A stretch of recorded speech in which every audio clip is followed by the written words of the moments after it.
In this video, I'm going to show you step-by-step how to create a branded Shopify store using Ecomposer.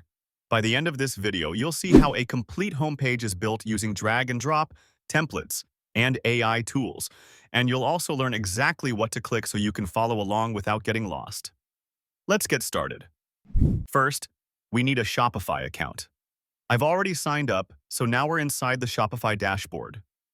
This is the main control center of your store. On the left-hand side, you'll see the menu where you can go to Products, Orders, Customers, Content, and Apps. On the right side, you'll usually see a setup checklist. This checklist is just a guide Shopify gives you so you can finish the store setup. Before we start designing, it's important to add your products first. The reason is because when you add product sections later, Ecomposer can pull in your real products automatically. It also helps you avoid issues while designing because your store already has something to display. I already added my products, so now we can move on to installing Ecomposer. Now, let's install Ecomposer. On the left menu, click Apps. Inside Apps, you should see a search bar or an option to search for apps. Click the search bar, type Ecomposer, then look for Ecomposer Page Builder in the results. Once you see it, click on it. This will open the app page. Now click the Install button. After you click Install, Shopify will take you back to your dashboard and ask you to confirm the installation. Click Install again. After that, you'll see a setup flow with next buttons. Just follow it step by step until you get to the part where it asks about your theme. Now, you'll be asked to choose a theme to work on. Select the theme you want, then click Next. Now, it will ask for your store password. You'll see blue text that takes you to your store settings. Click that blue text. In your Shopify settings, find the store password, copy it, then go back to Ecomposer and paste it into the password field. After pasting it, click Save, then click Next. Now you'll be asked to select a page template. Click Start Building. Quick note: if you want to support this channel, you can use our affiliate link, ecomsensei.com/ecomposer. It really helps us make more videos like this. Here, you can start from scratch, choose a template, or use Generate with AI Builder. You'll see the AI option has steps like describing what you need, tweaking layout, picking a style, and editing. That's useful, but for this tutorial, I'm going to start from scratch so you can understand how the editor works from the beginning. So I'll select the blank template, then continue. Now we're inside the Ecomposer editor. When you first enter the editor, take a second to look around. At the top left corner, you have tools like Preview, View on Live Site, Documentation, and Feedback. These are there so you can quickly check your work or get help if you need it. Now look at the top right corner. You'll see icons for desktop, tablet, and mobile. These let you preview your design on different devices. I prefer editing in desktop mode first, because it gives you more space and it's easier to build the main layout. So I'll keep it on desktop. Now on the left side, you'll see the main menu for Ecomposer. You'll see options like Templates, Sections, Elements, Navigator, Extensions, History, and Site Settings. You might also notice a purple option for AI Page Builder. We'll get to that later, but for now we'll focus on learning how the editor works. At the top, you'll also see layout options: Freeform and Flexbox. Flexbox is more structured, meaning it keeps elements aligned inside a layout system. Freeform is more flexible, meaning you can move elements more freely and place them where you want. For this tutorial, we're going to use Freeform, so click Freeform. Once Freeform is selected, you'll see settings on the right side. This right panel is where most of your editing happens. When you click any element on the page, the right panel updates and shows you the settings for that element. Now, let's adjust the layout width first. On the right panel, look for Content Width. Click it, and you'll see options like Full Width or Boxed. If you pick Full Width, the section stretches across the screen. If you pick Boxed, it stays more centered with space on the sides. Choose the one you like. For now, I'll keep it simple and continue. Now let's say we want to change the background color of this section. Click the section so it becomes selected. Then go to the Design tab on the right panel. Look for background settings. Click the color option and choose a color. If you move the selector up and down, you'll see the color change. If you want to remove the background color, click the Reset button. Now let's try a gradient. In the same background area, switch to the gradient settings. You'll see options like linear and radial. Choose the style you want. I usually prefer linear because it looks clean. You can also adjust the angle. If you want to reset the gradient, again, just click Reset.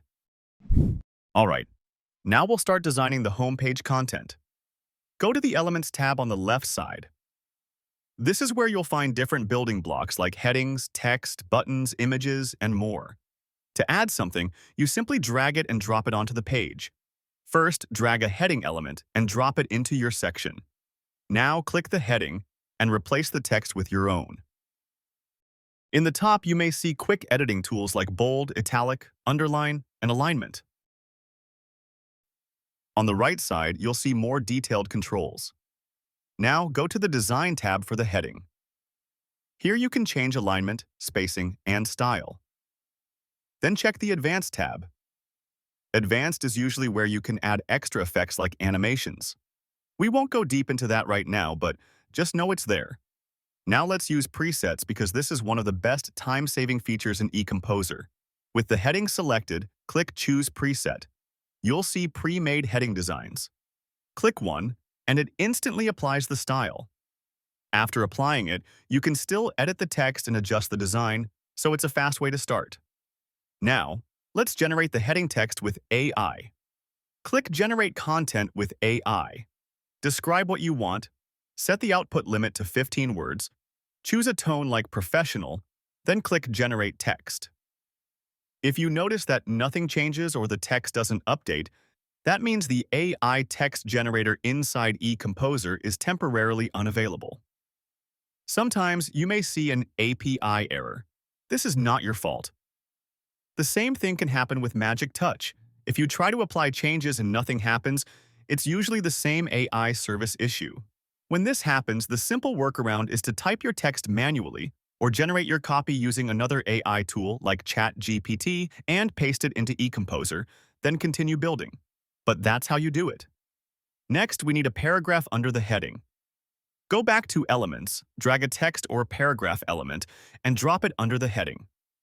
Click the text, highlight the dummy text, and replace it with your own. You can also use Choose Preset for paragraphs the same way. And if you want AI text here too, you can use Generate Content with AI and follow the same steps you did for the heading. Now we add a button under the paragraph. Go back to Elements, drag a button element, and drop it below the paragraph. Click the button, then change the button text. For example, you said you want Click Here, so type that. If there's a link option in the settings, you can add your link there. Now click Choose Preset for buttons. You'll see many styles. Choose one you like. Then go to the Design tab if you want to adjust colors or styling. For now, we'll keep it simple and move on. Now we want an image in the center. Before we add the image, let's increase the height of the section so it has more space. Click the section, go to the Content tab on the right, then find Minimum Height. Increase it slowly until the section looks good and has enough space for your elements. Now go back to Elements, drag an image element, and drop it into the section. Click the image, then click Change. Now choose an image file and upload it. Once it's uploaded, it will appear in your design. Now you mentioned there are no presets for image. That's because images already have a lot of built-in customization. You can control size, shape, borders, and many settings directly. So instead of presets, you customize the image using the options in the panel. Now let's try the Image Shape feature. With the image selected, look for the Shape option. Click it, and you'll see shapes like circle or triangle.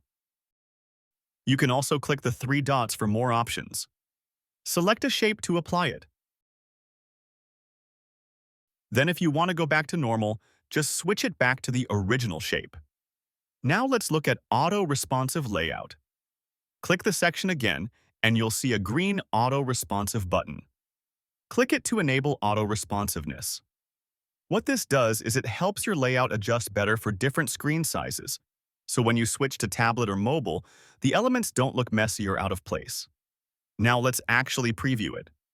At the top right, click the tablet icon. See how it looks. Then click the mobile icon. See how it looks. Then go back to desktop. This is a good habit while designing, because you don't want your page to look good on desktop but broken on mobile. Now, to practice using the Ecomposer editor, I recommend dragging and dropping elements and playing with the settings. Try presets, try changing text, try swapping images. This helps you learn faster. Now I'll show you how to use pre-made blocks. First, add a new section. Then click Explore Library. This opens a library of pre-made sections. Scroll through and look for something you like. Once you find one, click Insert Now, Confirm, and it gets added to your page. Now you can click each element and replace the text and images the same way we did earlier. Now let's add more sections using the Templates tab.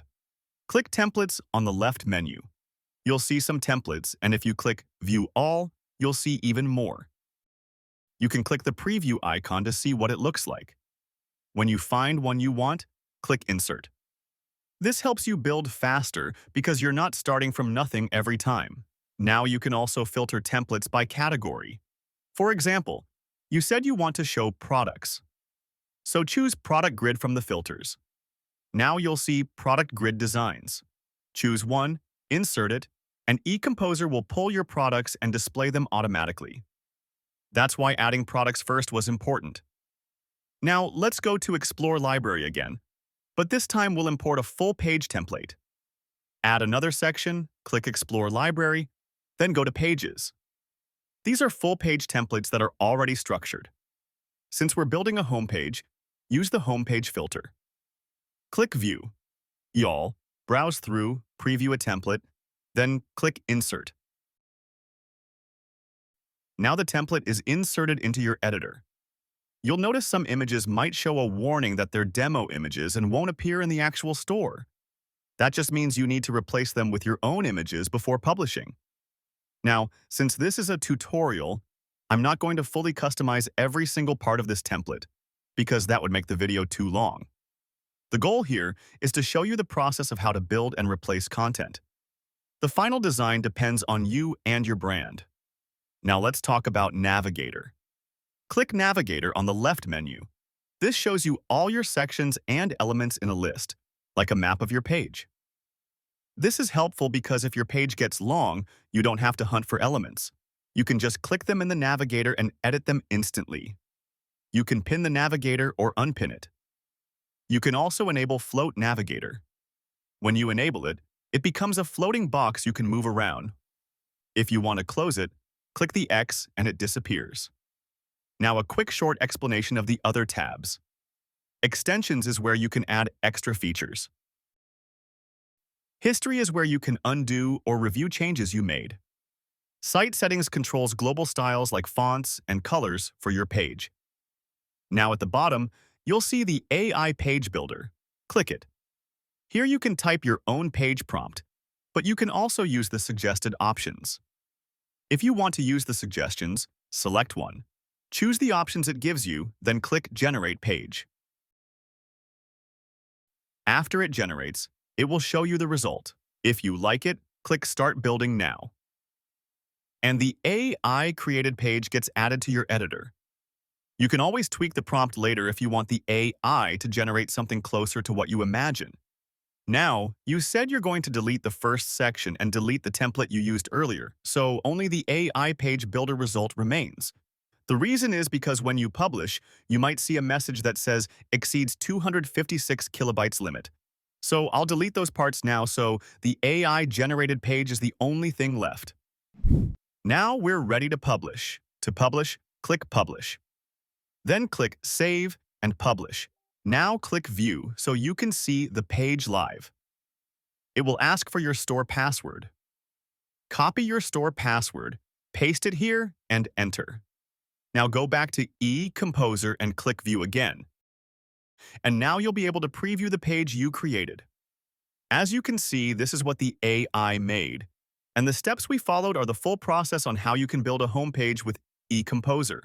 From here, it's up to you to customize, improve the design, change the images, and make everything match your brand. That's basically everything you need to learn to get started with Ecomposer. If you follow these steps, you'll be able to create a professional Shopify storefront. Thanks for watching. If you found this tutorial helpful, don't forget to like the video, subscribe for more videos like this, and I'll see you in the next one.